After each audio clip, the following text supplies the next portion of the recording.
Cette semaine à l'émission Parlons politique, c'est la deuxième partie de mon entretien avec M. Jean Damour.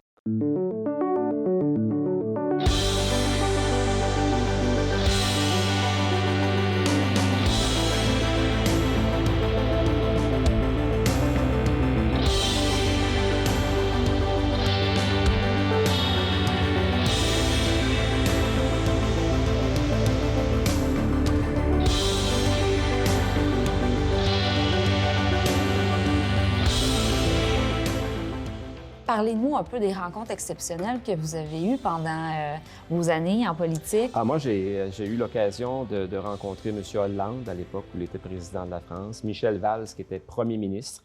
Je me suis retrouvé dans la même pièce que lui à faire une présentation de la stratégie maritime. Je suis allé devant la Commission européenne faire des présentations aussi. J'ai fait des missions.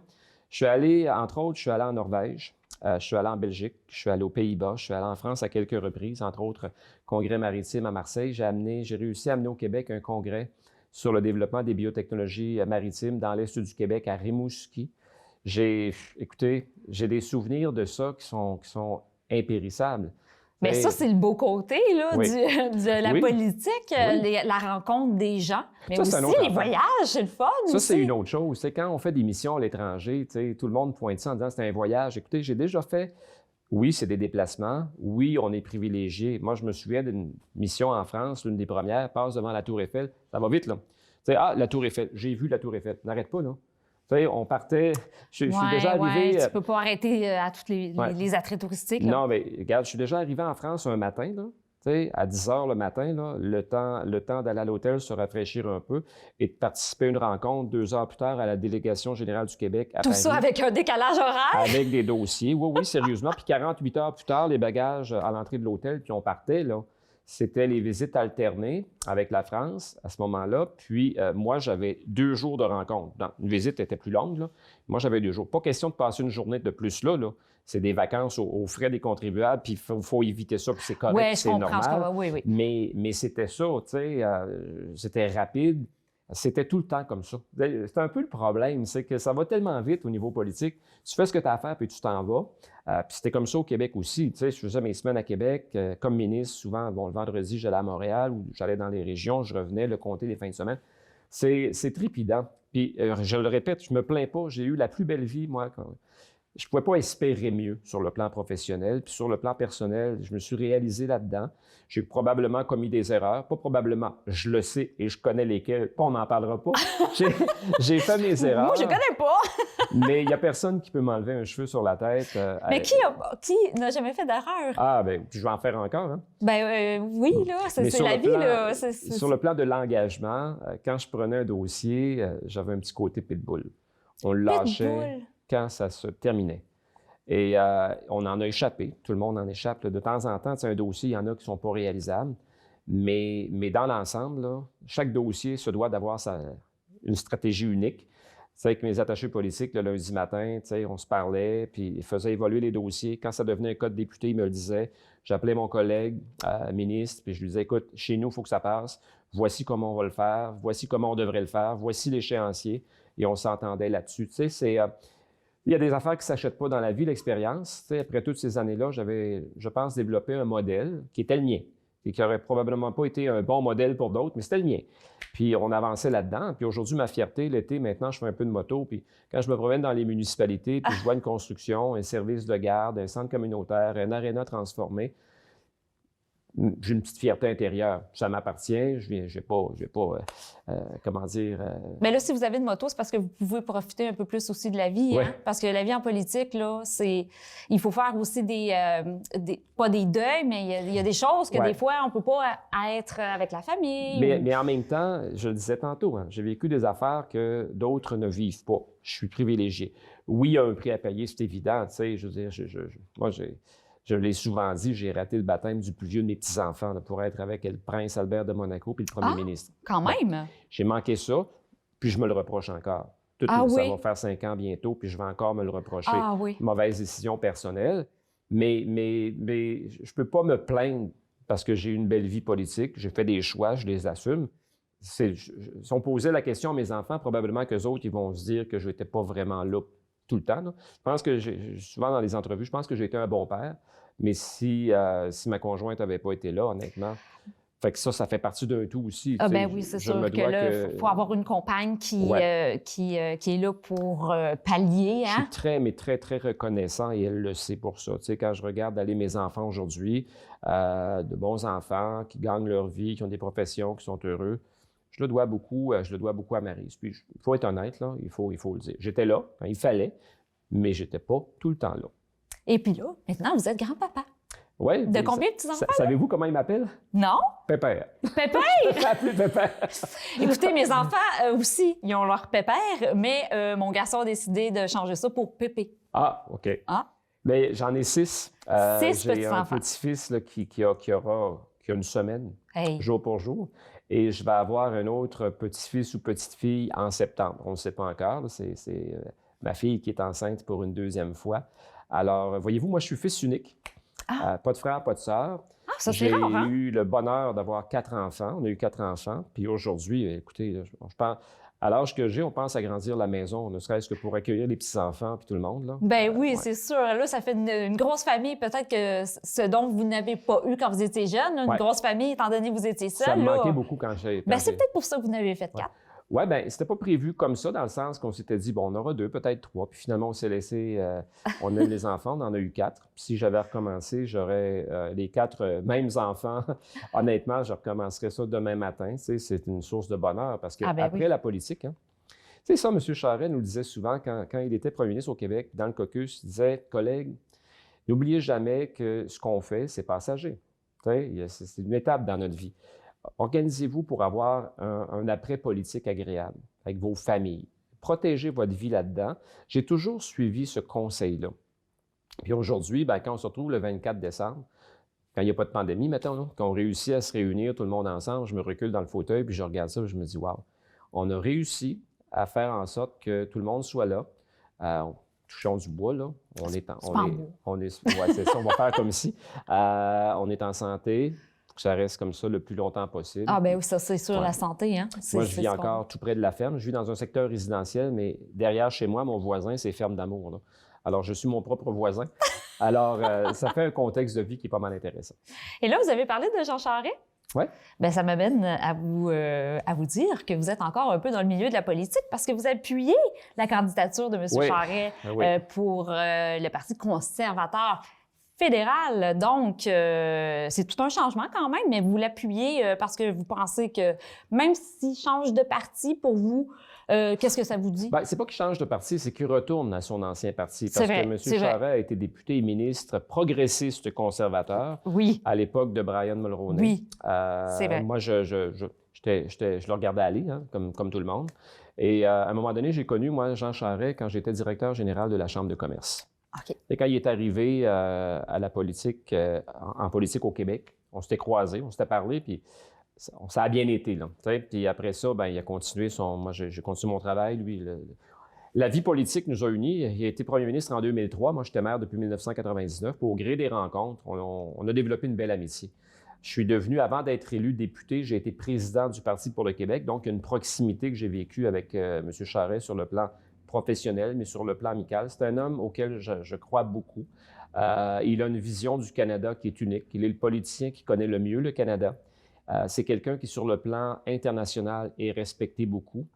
Là où on se retrouve beaucoup, c'est sur la question économique. L'économie, pour lui, c'est important. Ça a été ma vie politique. Alors, quand la rumeur a commencé à circuler, je lui ai envoyé un petit message texto en lui disant « Si jamais vous faites le saut, faites-moi signe. Je veux vous aider. » Et c'est comme ça que la vie, on l'a vécu, là. Il m'a répondu à ça, puis quand sa décision allait être prise, on allait être en contact, on l'est, et je vais l'appuyer. Tu sais, moi, c'est une rechute, puis moi, je raconte l'anecdote. Quand il y a 3 semaines, j'ai pris une rechute passagère. Quand j'ai pris ma carte du Parti conservateur il y a 3 semaines, là, je me suis dit, c'est vraiment ça que je suis en train de faire. J'ai jamais eu de carte. J'ai jamais eu de carte de parti au fédéral. Cependant, j'ai cru beaucoup au Parti libéral du Canada. Depuis une couple d'élections, je ne me retrouve plus dans ce parti-là. On est beaucoup trop à gauche, on dépense sans compter, notre crédibilité comme pays, là, je regarde aller M. Trudeau qui va faire la leçon en Europe parce qu'il y a quelques semaines, tu avais un blocus d'un pont, puis les États-Unis voulaient débloquer le pont aux autres mêmes parce que tu ne le faisais pas.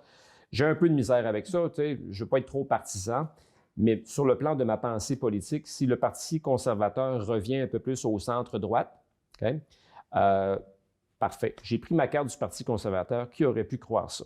Ben oui, mais il faut voter pour Jean Charest pour que ce soit le chef, parce qu'il n'est pas tout seul à cette course-là. Hein? Moi, je le fais par conviction. Si M. Charest réussit à relever le défi de la chefferie, il n'y a aucun doute dans mon esprit qu'il va devenir premier ministre du Canada. Mais en politique, il y a une chose que j'ai appris il y a longtemps, c'est qu'on prend rien pour acquis. Il faut travailler. Alors, il y a un rassemblement, là, je vais y aller, je vais aller le voir. C'est par conviction puis par amitié pour cet homme-là, que je respecte beaucoup. Et revoir aussi certainement des personnes que vous connaissez aussi. Oui, bien écoutez, je connais quand même pas mal de monde chez les conservateurs aussi. Veux pas, j'ai vécu en politique très longtemps. J'ai beaucoup d'anciens collègues de la colline à Québec qui vont faire le saut avec M. Charest. J'ai conversé avec plusieurs d'entre eux. Alors, il y a comme quelque chose, là, il y a comme un regain quant à l'intérêt politique. Et puis même sur le plan, je regarde aller M. Charest, sur le plan journalistique, il provoque des choses, il provoque des réactions. C'est un homme de contenu. Là, on va sortir des vieux débats à un moment donné. Quand tout aura été dit là-dessus, je pense qu'on va passer à autre chose, qu'on va parler d'avenir. Bien, c'est sûr que là, quand on parle de Jean Charest, on parle de, comment dire, on parle de tout ça. Là. Donc, il ne laisse pas indifférent. Hein? Disons qu'il ne laisse pas indifférent. Non, on l'aime ça, c'est sûr. Mais même les gens qui ne l'apprécient pas sont capables d'admettre ses qualités. C'est un homme qui, sur le plan du débat politique et surtout sur la question du contenu politique, a tout ce qu'il faut pour devenir premier ministre du Canada. Bien, c'est un très bon orateur, ça. Il y a pas anglais, de doute. français, bilingue, parfait, bilingue. Écoutez, moi, je me retrouve... Je pense qu'on n'a pas le choix non plus d'être bilingue quand on est un premier ministre ou un futur premier ministre. Bien, au Canada, ça vient avec. Oui. Ça vient avec. C'est important. Puis surtout, on regarde l'évolution, là, on est très... Tu sais, sur le plan de la langue française, ça va toujours être un combat pour nous au Québec. On est malheureusement une minorité. Et moi, j'ai toujours dit que le français, quand on est en politique, qu'on soit au Canada ou au Québec, on doit se lever le matin avec cette préoccupation-là. On doit le parler correctement, l'écrire correctement et protéger le français. C'est plus que notre culture, c'est notre identité. C'est nous. Tout à fait. C'est nous. Alors moi, je suis non négociable là-dessus. J'essaie de parler un français qui est correct. J'essaie de faire les choses correctement. J'essaie de sensibiliser aussi. Encore là, on parlait des médias sociaux tantôt. Quand je regarde comment on traite le français, j'ai un peu de misère avec ça. C'est pas là qu'on va aller... on n'apprendra pas le français sur les médias sociaux. On va apprendre ce qu'il ne faut pas faire, là, mais... Oh mon Dieu, non! Mais bon, c'est pas un jugement, mais quand même. Bien, c'est parce que les gens, ils prennent... C'est sur l'instinct hein, que les gens, des fois, ils écrivent, ils ne se relient pas. Donc, on voit une multitude de fautes. Là, c'est facile de se tromper avec les correcteurs, mais quand même, on doit, sur le plan français, je vous dis, ça va être pareil dans 5 ans, dans 10 ans, dans 25 ans, dans 100 ans. Il faudra toujours défendre notre langue. On est moins nombreux comme Québec francophone. Hein? Les familles de 15 enfants, on en voit moins un petit peu. Hein? Alors, tout ça mis ensemble, puis le fait qu'on soit minoritaire, on est chanceux au Québec parce que, bon, on est majoritairement francophone, mais je regarde être francophone dans d'autres provinces au Canada, c'est pas facile non plus. Là. Non. On a vu ce qui se passait en Ontario, on voit ce qui se passe en Alberta.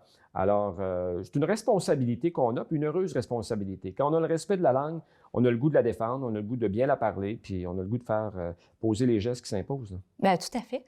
Là, je reviens peut-être un petit peu en arrière, mais quand on parlait de deuil, là, vous allez me voir venir, le Parti libéral provincial. Oui. Comment vous le voyez maintenant? Parce qu'on le sait, là, c'est en dégringolade depuis c'est difficile. Des années, bien, depuis que vous avez perdu les élections, le Parti libéral, le départ de Philippe Couillard et tout ça. Comment vous voyez votre parti? Est-ce que ça vous fait quelque chose de la peine ou vous ne comprenez pas ce qui se passe? Ou, parce que c'était quand même votre parti. Oui. Et là, vous voyez à quel point que... Écoute, le nouveau Parti conservateur est plus haut là, avec Éric Duhaime. Donc, il y a quand même une réflexion à avoir là, sur ce parti-là. Là. Qu'est-ce qui se passe? Oui, le Parti libéral du Québec a plus de 150 ans. La période difficile qui est traversée présentement, pas la première fois que ça arrive. En 1976, à l'élection du PQ, M. Bourassa, c'est-à-dire en menait pas large, là. Ça a été une dégelée monumentale. C'est arrivé dans l'histoire. Le Parti libéral a toujours su se relever. Pas facile actuellement, parce que là, on assiste au phénomène où il y a beaucoup de partis. Oui. Québec solidaire, la CAQ, le PQ, le Parti conservateur. Alors, il faut que le parti revienne à sa base. C'est quoi le Parti libéral du Québec? Le Parti de l'économie. C'est un parti de région. Actuellement, le message passe difficilement. Alors, les partis sont nombreux et sans dire que c'est de la faute de la presse, c'est pas là où je veux en aller. Cependant, au niveau de la presse, on est davantage orienté vers la saveur du jour ou du mois. Là. Bon, actuellement, le conservateur a monté dans les sondages, bien là, Éric Duhaime. La CAQ est bonne dans les sondages, la CAQ. Le PQ, là, on est en train de signer sa chronique nécrologique. Ben oui, c'est ça. Qui est un peu le Parti libéral. Oui. Écoutez, là, les choses vont prendre... Premièrement, on n'est pas en campagne électorale. On va aller en campagne électorale. Tout est dans le choix de l'équipe. Puis quand on est un parti d'opposition, le défi, il est là. Il faut offrir une alternative au gouvernement. Il faut être capable de dire là, qu'en économie, tel monsieur ou telle madame, là, c'est lui en économie, c'est lui ou c'est elle en santé, puis qu'on revienne aussi à des secteurs qu'on ne considère pas assez en politique à ce moment-ci. Moi, je pense que l'agriculture, là, qui est le ministre de l'Agriculture? Monsieur Lamontagne. Il y a eu un petit moment d'hésitation. Non, mais attendez. La réponse est bonne. André Lamontagne. Qui est le ministre des Forêts? Posez la question. Pierre, non. Pierre Dufault. Mais voyez-vous, quand on est à la fin d'un mandat politique et qu'on n'arrive pas à nommer certains ministres dans des secteurs clés de notre économie régionale à nous, ça se peut-tu qu'on a un problème? Et ça, là, non, mais c'est pas une attaque envers vous. Là. J'ai beaucoup de respect et j'ai beaucoup de plaisir à faire cette entrevue-là. Mais non, ce que je veux dire, c'est qu'à un moment donné, le défi, c'est de former une équipe qui constitue un gouvernement en attente. Ce n'est pas le cas présentement pour personne. Bon, la CAQ a l'avantage de l'Atlas. Ils sont là, la plupart d'entre eux reviennent. Bon, correct. Mais pour les autres partis, là, pour convaincre quelqu'un de se présenter pour le PQ, là, il faut que la personne soit drôlement souverainiste et y croit présentement, honnêtement. Là. On se dit la vraie chose. Oui. C'est un peu la même chose pour le Parti libéral du Québec. Alors, c'est une longue traversée du désert, l'opposition. Mais dites-vous une chose, on commence à perdre une élection le soir de sa victoire. Parce qu'il y a l'usure du pouvoir, il y a plein de choses. Quand tu prends des décisions, je n'ai jamais connu dans ma vie politique, et elle a été longue, là, un dossier qui a fait l'unanimité. Alors, voyez-vous, au gré des années, ça s'additionne, tout ça. Puis à un moment donné, il y a quelqu'un qui se lève et qui parle d'usure de pouvoir, tout ça, et là, c'est le début d'une fin. Et c'est un peu comme ça que ça se passe. Alors, moi, je ne dirai jamais que le PQ est mort. Je ne dirai jamais ça de mon propre parti non plus, parce que tout peut arriver en politique. Tout peut arriver. Donc, on peut parler d'un creux. C'est un moment difficile, mais avec un moment difficile en politique, il y a une responsabilité. Il faut que Mme Andelade doit déposer un programme ambitieux, doit déposer un programme qui va être collé sur la réalité du Québec des régions et du Québec francophone. Et ça va venir. Elle ne l'a pas fait encore, mais je sais qu'elle travaille fort et qu'elle travaille bien sur la fameuse Charte des régions. J'ai été présent, là. Je l'ai vu, ce processus-là. Elle a des choses à dire. Elle a des choses à faire, elle va avoir de belles propositions. Et si elle réussit à former une équipe qui va constituer un gouvernement en attente, écoutez, les gens choisiront. Il y aura des débats. Ça fait partie de la démocratie. Oui. Malheureusement, ce que je déplore, par exemple, c'est que dans les comtés, et ça, c'est vrai pour tous les partis politiques, dans les comtés, un candidat, dans le résultat final de l'élection, c'est quoi? 5 à 10 %. Quelqu'un qui est très populaire dans son comté peut espérer aller chercher son 5 à 10 % qui peut faire une différence dans une élection serrée. Mais autrement, maintenant, permettez-moi l'expression, c'est des games de parti. Là. On vote pour un, on vote contre l'autre, on vote pour le Parti libéral ou pour la CAQ ou pour le PQ ou on vote contre. C'est des élections de chefs. Alors ça, c'est mauvais parce que, à mon avis, c'est triste parce que tu as de bons éléments, hommes, femmes, dans les comtés, puis ces gens-là ont des choses à dire. Il faudrait qu'on s'attarde plus à eux, mais ça va tellement vite. Mais moi, je pense que du côté de Bernard Généreux, au contraire, je pense que les gens ils ont plus élu l'homme, Bernard Généreux, que le Parti conservateur. D'après moi, c'est mon opinion à moi. Mais je pense que Bernard Généreux, il a réussi à être très, très proche des citoyens, ce que je pense qui a amené vraiment la victoire. On le sait, il a gagné avec un écart assez grand. Je vous l'accorde. Bernard a fait ça beaucoup au cours des 3-4 dernières années. Il a été très présent. Oui. Je pense que son 5 à 10 % il est allé le chercher correctement. Honnêtement, là, je suis tenté d'être d'accord avec vous. Ah ben, hein? J'ai le droit. Ben, vous avez le droit, certain, monsieur Damour. Et Bernard est présent, puis c'est un bon député, on doit le dire. Là. Ça a été puis quelqu'un qui a fait sa marque aussi, qui a une belle feuille de route, qui a été maire de la Pocatière pendant un moment. Puis il a fait le centre Bombardier, moi j'avais fait le centre Premier Tech. Il y a beaucoup de similitudes. Et quand on a été député au même moment, surtout la première époque, il s'est fait élire lui aussi dans une partielle sous le gouvernement. Oui, mais non plus, il n'a pas eu facile aussi. Du recomptage aussi, hein, 2 fois plutôt qu'une. Donc, mes soirées électorales étaient très claires. Soit que je gagnais fort ou que j'ai même été élu par une majorité de 10 000 voix. Là. C'est fort. Oui, écoute, ça a pris 20 minutes entre le moment où les bureaux de votation terminaient et au moment où j'ai appris ma victoire.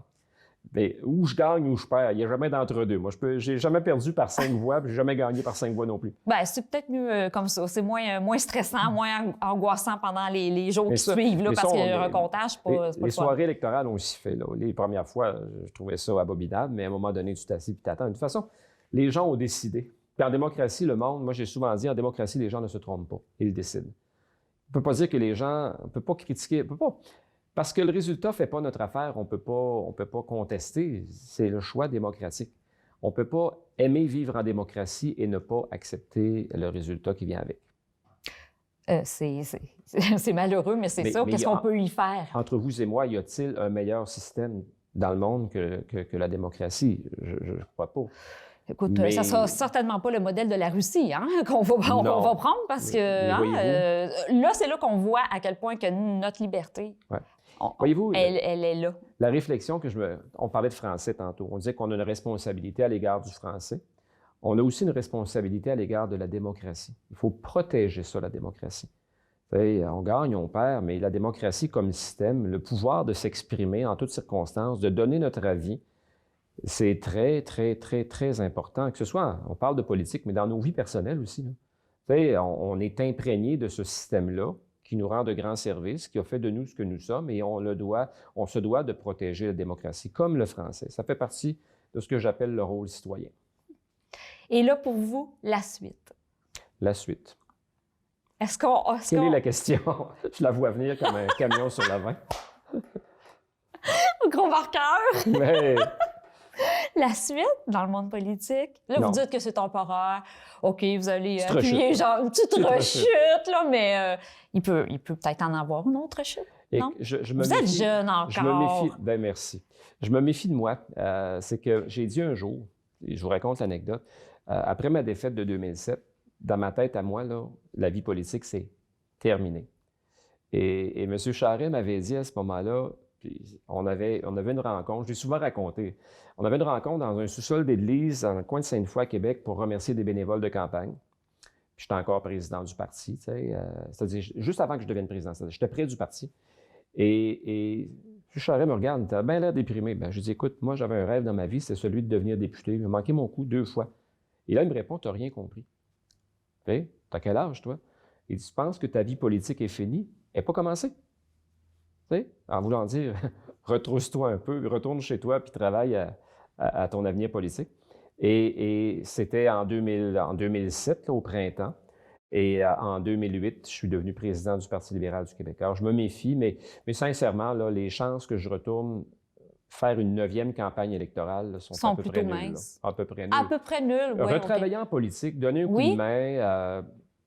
aller faire une campagne avec, je sais pas moi, avec un chef peut-être, mais remettre mon visage sur le poteau, là, pas certain que je vais redevenir candidat. Ou peut-être conseiller pour un jeune qui voudrait aller en politique. Oui, mais la politique change. Oui, c'est vrai. J'ai 58 ans quand même. C'est ça, vous êtes jeune encore. J'ai pas la prétention de tout connaître non plus, de prétendre à devenir conseiller pour un jeune.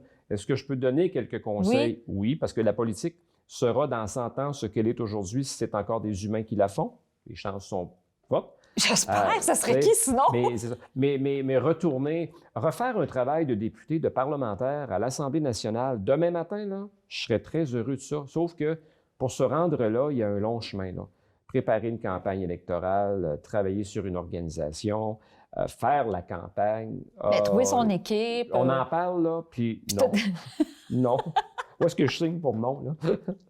C'est 100% non maintenant. Non, puis aussi, il y a des choses qui sont arrivées. j'ai créé avec une associée une nouvelle compagnie, Leva Stratégie et les Encanges d'Amour, puis on organise le Salon de la machinerie agricole à la Pocatière. Quand j'additionne tout ça, il y a pas mal plus de raisons de continuer ma vie telle qu'elle est présentement parce que je ne suis pas du tout malheureux que de recommencer ce parcours politique-là. On parlait des médias sociaux tantôt, on parle des médias tout court, de me lever le matin en pensant à ça, puis en pensant à ça encore en me couchant le soir. Oui. Puis je dis souvent, il n'y a rien qui m'empêche de dormir, mais parfois ça me réveille très tôt. Il y a des enjeux qui viennent te chercher. Puis à 3h30 du matin, de gratter la tête puis y penser, ça fait partie de la vie politique aussi. Alors non. À votre question, plus le temps passe, on va continuer l'entrevue 15 minutes, puis à la fin, ça va être vraiment très long. Ça va être une réponse officielle. Ben, mais j'ai vraiment très apprécié notre conversation ensemble, M. Damour.